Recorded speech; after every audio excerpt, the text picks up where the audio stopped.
Et si la véritable blessure de Brigitte Bardot n'avait jamais été révélée, à 91 ans, l'icône la plus indomptable du cinéma français vient de briser un silence que personne n'osait imaginer. Sans détour, sans diplomatie, elle a nommé 5 personnes qu'elle n'a jamais pu pardonner. Pas des inconnus, pas des rivaux passagers. Des figures majeures de la culture française dont la présence dans sa vie a laissé des cicatrices plus profondes que la célébrité elle-même. Pourquoi maintenant ? Qu'est-ce qui a poussé Bardot, si farouchement indépendante, à parler enfin ? Derrière cette décision se cache une histoire que le public n'a jamais entendue. Une trahison intime, un moment où l'image de Bardot s'est fissurée de l'intérieur. Et au cœur de ce choc, un nom en particulier. Le premier, celui qui a tout déclenché avant même que le scandale n'existe. Ce que vous allez découvrir n'est pas un simple chapitre oublié de sa vie. C'est la vérité qu'elle a refusé de livrer pendant plus d'un demi-siècle. Et voici le chemin qui mène aux 5 noms les plus redoutés de son passé. Avant d'être le mythe que la France a appris à connaître, Brigitte Bardot fut une jeune fille timide de la rue de la Pompe, une enfant élevée entre discipline bourgeoise et rêve d'évasion. C'est dans la danse qu'elle découvre d'abord sa liberté. Elle n'a que 15 ans lorsque les studios commencent à remarquer ce visage à la fois pur et provocateur, un paradoxe qui deviendra sa signature. La rencontre avec Roger Vadim bouleverse tout. Il voit en elle ce que personne n'avait encore osé imaginer. Une promesse de modernité, une force de vie, un magnétisme capable de renverser les habitudes d'un pays encore attaché à ses traditions. Le succès arrive avec une rapidité déconcertante. Quand Et Dieu créa la femme sort dans les années 50, Bardot devient l'incarnation même d'une nouvelle France, audacieuse, sensuelle, affranchie des codes anciens. Les caméras du monde entier convergent vers elle. Les magazines cherchent à capturer chaque instant de son existence. Les réalisateurs rêvent de la voir dans leurs films, mais derrière l'image d'une femme libre se cache une réalité plus fragile. Bardot supporte mal la pression, les jugements, les malentendus qui s'accumulent. Chaque admiration s'accompagne d'une attente, et chaque attente finit par devenir un poids. Au fil des années, la star devient prisonnière d'un rôle qu'elle n'a pas choisi. On veut d'elle un symbole, et non une personne. On scrute ses amours, on commande ses choix, on décortique ses silences. Peu à peu, Bardot apprend à se protéger. Elle se retire à la Madrague, ce havre qui devient son refuge contre l'agitation. Elle y trouve la paix, mais aussi la lucidité nécessaire pour relire son passé. Car derrière le mythe se cache une femme blessée par certaines rencontres, certains mots, certaines trahisons qui ont marqué sa vie d'une manière si profonde qu'elle n'a jamais pu les oublier. C'est dans cette lumière douce, loin du tumulte, qu'elle confie aujourd'hui les noms qui l'ont le plus meurtri. 5 histoires, 5 cicatrices. Numéro 5, Serge Gainsbourg. Ils se connaissaient depuis longtemps, bien avant que leurs noms ne deviennent indissociables de cette France artistique des années 60. Bardot et Gainsbourg se croisent d'abord au détour d'un dîner, dans ce Paris où les musiciens, les acteurs et les peintres se retrouvent comme s'ils appartenaient à une même constellation. Il y a entre eux une curiosité mutuelle. Elle admire son audace. Lui voit en elle la muse parfaite, cette femme à la beauté fauve qui inspire sans même le vouloir. Mais ce qui aurait pu être une collaboration lumineuse devient rapidement une zone grise. À l'époque, Bardot cherche encore un équilibre.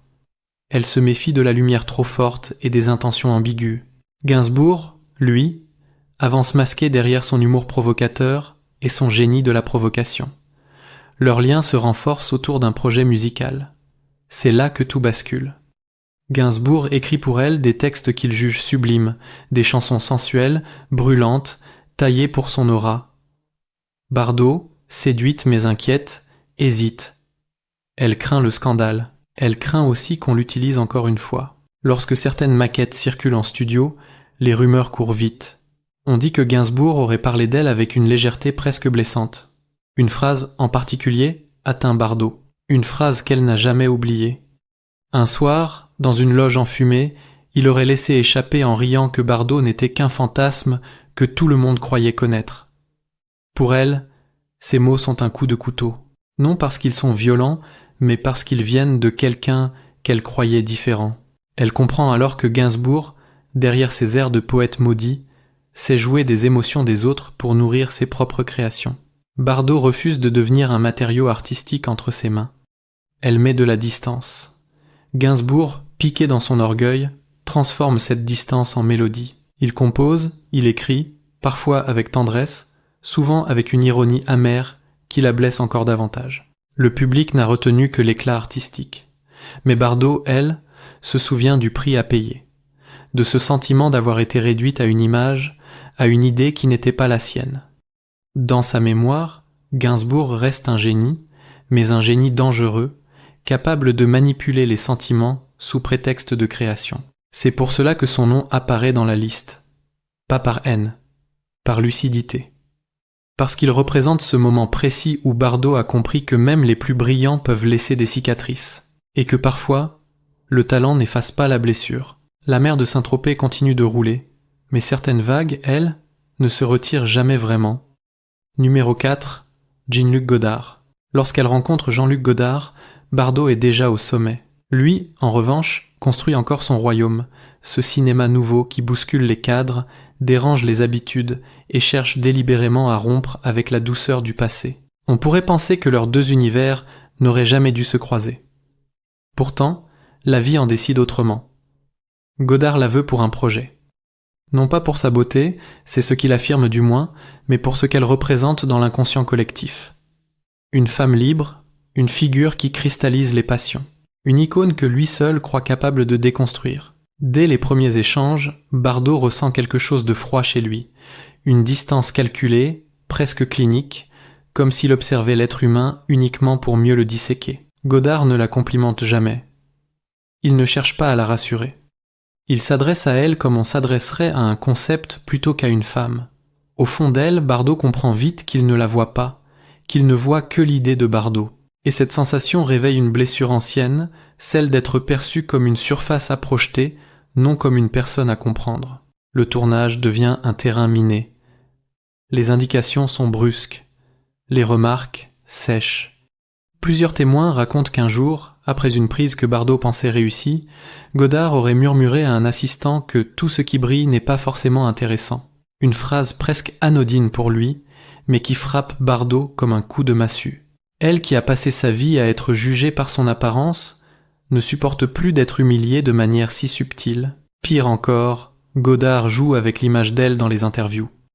Il laisse entendre qu'elle n'a pas la profondeur qu'on imagine, qu'il fallait la cadrer pour qu'elle existe.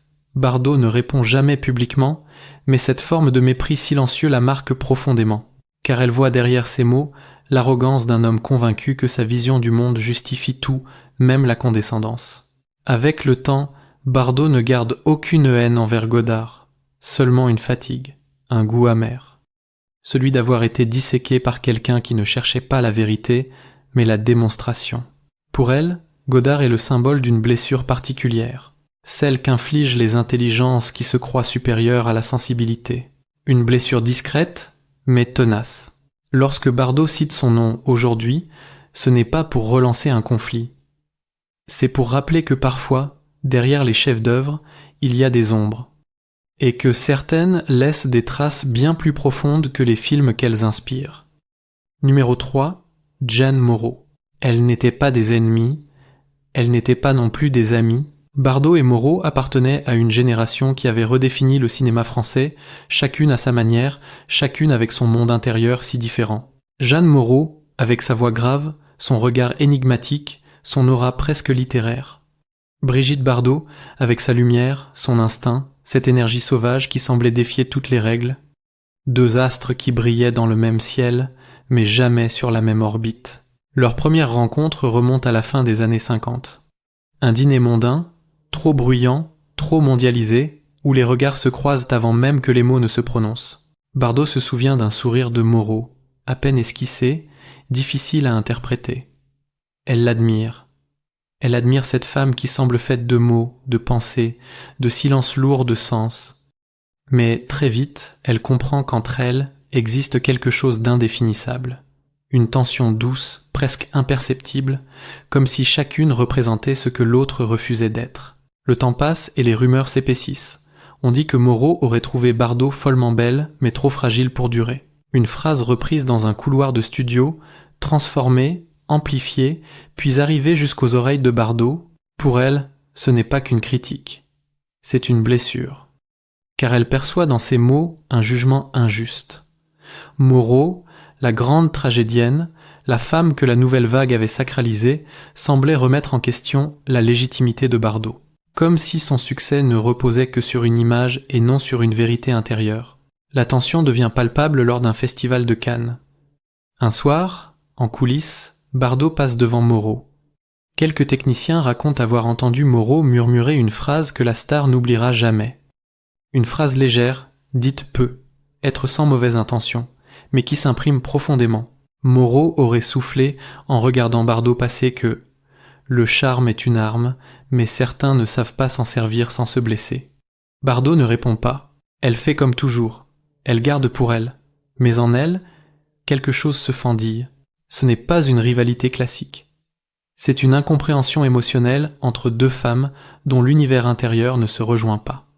Moreau, façonné par la littérature et la mélancolie, Bardot, façonné par la lumière et la fragilité, l'une analyse, l'autre ressent, et cette différence, avec le temps, devient une barrière invisible. Aujourd'hui, lorsqu'elle cite le nom de Jeanne Moreau, Bardot ne le fait pas avec amertume. Elle reconnaît le talent immense de cette actrice que la France admire encore, mais elle n'a jamais oublié ce regard, cette phrase, cette impression d'avoir été évaluée sans être comprise. Pour Bardot, Moreau symbolise une blessure subtile, celle qui naît lorsque l'on se sent jugé par quelqu'un que l'on considérait presque comme une sœur d'âme. Certaines douleurs ne sont pas bruyantes. Elles se contentent de survivre dans le silence. Numéro 2, Alain Delon, il formait, sans jamais l'avoir décidé, le duo imaginaire d'une France qui rêvait encore. Lui, la beauté tranchante, presque irréelle, sculptée par la lumière, elle, la liberté incarnée, le souffle chaud d'une révolution intime. Alain Delon et Brigitte Bardot n'ont jamais été un couple, mais la presse, le public et même les cinéastes les ont longtemps placés dans une sorte de miroir commun. Deux icônes qui semblaient se répondre, deux silhouettes qui auraient pu créer une légende si leur tempérament n'avait pas été si opposé. Leurs chemins se croisent pour la première fois à la fin des années 60. Bardot garde en mémoire un homme impressionnant, sûr de lui, presque trop. Delon, lui, la regarde avec cette distance souveraine qu'il réserve aux êtres qu'il estime dangereux pour son équilibre. Une admiration froide, teintée d'un quelque chose qui ressemble à du jugement. Bardot ressent immédiatement cette tension. Elle sait reconnaître les regards qui pèsent, les mots qui restent coincés derrière un sourire. Les années passent et plusieurs occasions de collaborer surgissent, mais chaque fois, quelque chose bloque. Delon refuse certains projets où le nom de Bardot apparaît. Il avance des raisons artistiques, mais tout le monde sait que l'ego en est aussi l'origine. Il ne veut pas partager l'affiche avec une lumière qui pourrait rivaliser avec la sienne. Bardot, elle, accepte ce jeu sans jamais y répondre. Elle se contente de comprendre peut être trop vite que Delon n'est pas un allié, qu'il ne l'a jamais été. L'épisode le plus marquant survient lors d'un dîner caritatif où tous deux sont invités. Le public se souvient de ce moment où, devant des caméras en direct, Delon lance une remarque à la fois ironique et blessante. Quand un journaliste lui demande s'il travaillerait un jour avec Bardot, Delon réplique avec un demi-sourire que « l'époque des rêves est passée ». La phrase claque, Bardot reste immobile, le regard droit, mais en elle, quelque chose se serre. Elle n'oubliera jamais ce moment où il a réduit d'un trait l'idée même d'un respect artistique mutuel. Elle a compris alors que Delon la voyait comme une figure du passé, une image figée, une légende fanée avant l'heure. Une perception injuste, car Bardot, même retiré du cinéma, restait une force, une voix, un symbole de liberté que peu avaient su incarner. Aujourd'hui encore, lorsqu'elle cite le nom d'Alain Delon parmi ceux qui l'ont blessé, ce n'est pas pour régler un compte. C'est pour reconnaître une déception, l'amertume silencieuse de ne jamais avoir trouvé en lui ce miroir égal qu'elle aurait tant aimé rencontrer. Pas un amant, pas un partenaire. Juste un regard qui lui aurait accordé la valeur qu'elle portait en elle. Mais certaines attentes ne trouvent jamais leur réponse, même entre deux mythes. Numéro 1. Françoise Sagan. Parmi tous les noms que Brigitte Bardot a décidé de révéler, celui de Françoise Sagan est sans doute le plus inattendu.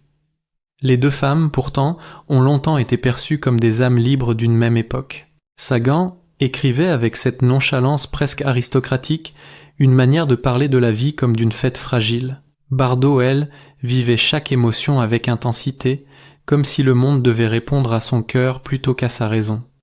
Leurs univers semblaient parallèles, mais jamais vraiment alignés. Elles se rencontrent au début des années 60 lors d'un dîner organisé par des amis communs sur la Côte d'Azur. Sagan arrive en retard, cigarette à la main, le regard perdu derrière une ironie douce qui la suivait partout. Bardot se souvient d'une femme fascinante, brillante, mais imprévisible. Leurs premières conversations sont courtoises, même complices. Sagan admire la liberté de Bardot. Bardot admire l'esprit affûté de Sagan. Une complicité fragile, mais réelle. Le basculement survient quelques étés plus tard, lors d'un soir à Saint-Tropez. Une soirée presque trop parfaite pour être oubliée. La mer Noire. Le vent chaud. Une table remplie d'artistes et d'amis. Sagan, légèrement grisé, parle de célébrité, de solitude, de ce qu'elle appelle la farce nécessaire de la vie publique.